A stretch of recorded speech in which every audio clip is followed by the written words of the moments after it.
From the home of the Spirit Quartz, Hoek, South Africa, we have a, well, almost hand-sized. I think the dimension here would be a palm-sized, but the general specimen is about a hand-sized.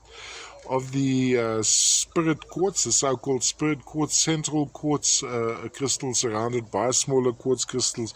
You'll actually see the termination there and then a whole lot of smaller ones.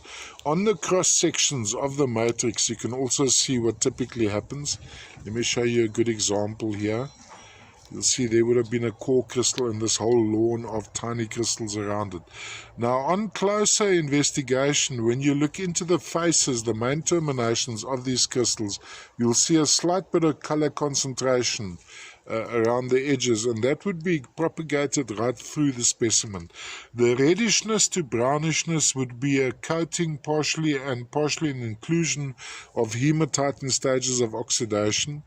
Reason for my selection here is the lovely form. Now, I could have trimmed this section out, but what will happen on this particular ore, you'd actually have it fracturing off here. So you'd have this piece and you'd have that piece, which would take a lot of the character off. So I've kept it as one. All the way from the home of the Spirit Quartz, Hoek, South Africa. I think this would be the lavender color.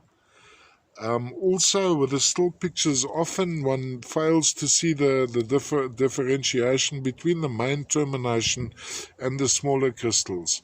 Size-wise, almost a hand-sized. All the way from South Africa, from the home of the Spirit Quartz, Hoek, South Africa. Let's have a look at this angle as well. This may be a better example of your typical Spirit Quartz.